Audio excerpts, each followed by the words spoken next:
Bismillahirrahmanirrahim. Teman-teman sekalian, tadi saya terkait dengan partograf, tadi sudah saya sampaikan, mungkin ini beberapa yang mungkin bisa saya berikan penjelasan. Jadi untuk pertemuan berikutnya mungkin kita nanti akan membahas partograf dan membahas ASKEP, tetapi mungkin tidak bisa kita bahas semuanya. Kalau partograf insya Allah kita akan bahas semuanya. Kalau SOAP mungkin hanya ada satu atau dua mahasiswa yang nanti kita akan bahas bersama-sama. Nah, sebelumnya mungkin saya akan menyampaikan terkait dengan bagaimana dalam menulis swabnya. Di swab ini itu ada, kalau swab persalinan itu ada 4 tahapan, yaitu terkait dengan penswab kala 1, kala 2, kala 3, dan kala 4. Itu jadi satu dalam satu askep swab atau askep persalinan ya. Jadi tidak ada namanya askep itu kok hanya kala 1, askep persalinan kok hanya kala 1, kala 2, kala 3, atau kala 4. Atau hanya kala 1 dan kala 2, atau hanya kala 1 sampai kala 3, itu tidak. Tetapi namanya askep persalinan itu adalah dari kala 1 sampai kala 4. Nah, di askep persalinan ini itu ada seperti ini. Jadi ada risk register seperti yang kita tadi tulis di partograf. Kemudian ada identitas suami dan istri. Nah, terkait dengan kala 1 itu adalah seperti yang sudah kita pelajari sebelumnya. Kala 1 itu dibagi menjadi dua, yaitu kala 1 fase aktif dan satu aktif dan kala 1 fase laten dan kala 1 fase aktif. Nah, di kala 1 fase aktif kemarin kita sudah membahas di partograf itu ditulis ketika dia sudah memasuki pembukaan 4. Akan tetapi kalau di SOAP itu harus tetap ditulis dari awal. Ketika dia datang ternyata masih pembukaan 3, ya kita harus menulisnya di SOAP sehingga ketika ada kita ngetrack itu bisa ada sejak pasien itu datang ke kita. Nah, di kala 1 itu ada tetap kita gali data subjektif, objektif, kemudian kita analisis, kemudian terkait dengan penata laksanaan.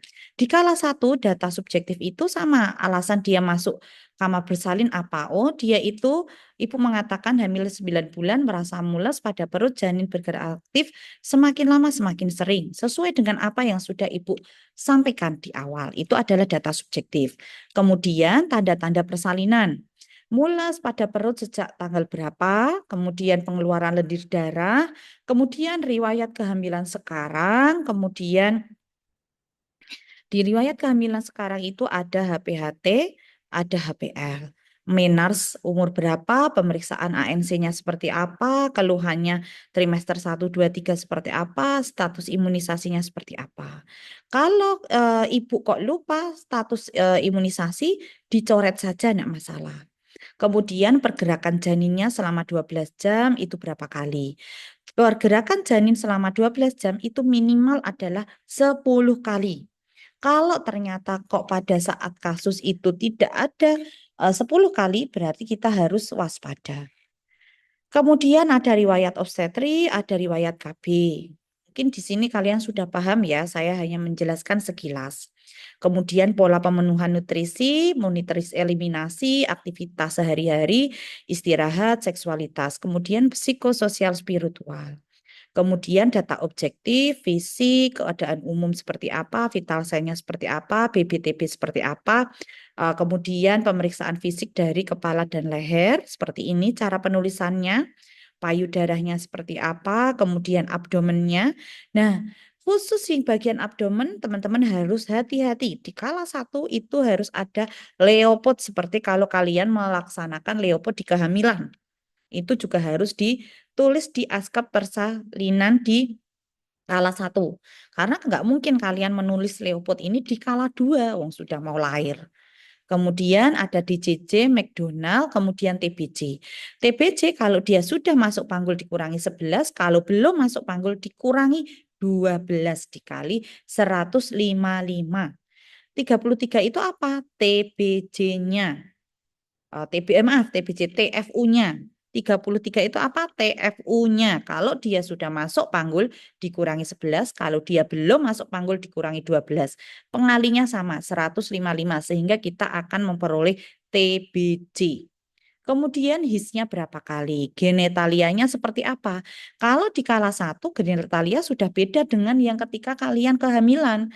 Tapi kalau di genetalia itu ya dari hasil inspeksi dan juga hasil apa PT-nya. Kemudian data penunjangnya apa saja di sini sesuai dengan apa yang sudah dilakukan atau sudah diinstruksi oleh dokter atau sesuai dengan SOP dari rumah sakit.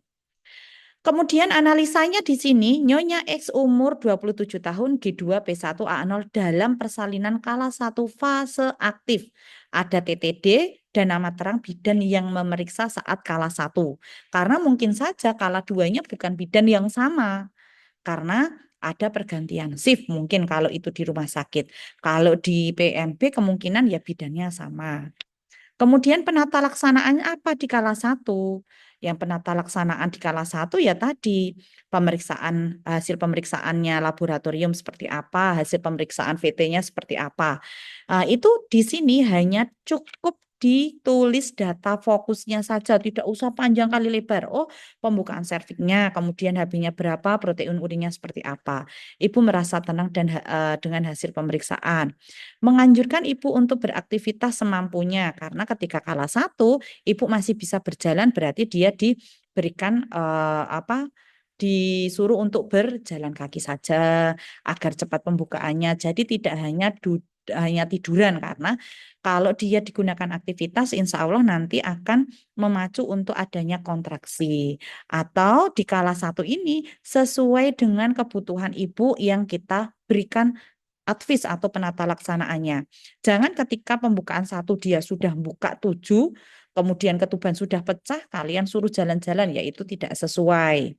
Jadi sesuai dengan kasusnya. Kalau dia belum buka atau dia bukanya baru 3, ketubannya belum pecah, ya suruh jalan-jalan. Kalau dia sudah buka misalnya 6, pembukaannya sudah 6, ketubannya sudah pecah, ya disuruh istirahat. Karena ketika buka 6, dia disuruh jalan-jalan, air ketubannya sudah pecah, otomatis nanti ketubannya habis, itu berbahaya untuk janin. Seperti itu. Jadi, advisnya adalah sesuai dengan kebutuhan ibu. Catatan, jika ibu datang dalam persalinan kala 1 fase laten, maka perlu dibuat tabel data pemantauan. Jadi, kalau misalnya nih, buka tadi kalau ini kan bukanya sudah 5, sudah aktif. Tapi kalau dia masih bukanya datang buka 3, berarti harus diberikan tabel. Contoh tabelnya adalah seperti ini.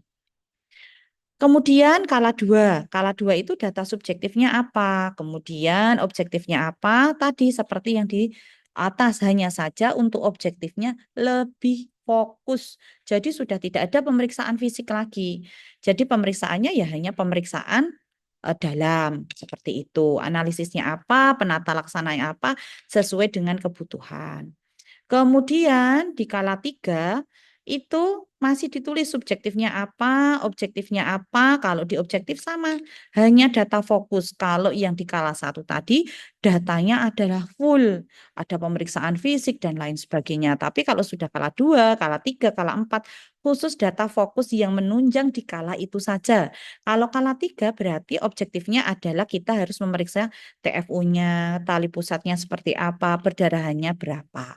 Analisis, kemudian ada penata laksanaannya seperti ini. Kemudian kala 4-nya itu sama di sini. Fokusnya saja, objektifnya sesuai dengan yang ada di partograf bagian sebaliknya. Itu yang sebaiknya ditulis di SOAP. Kemudian penata laksanaannya seperti ini. Nah, mungkin itu saja yang bisa saya sampaikan. Semoga apa yang saya sampaikan itu bisa untuk sedikit menggambarkan dari teman-teman dalam menulis SOAP.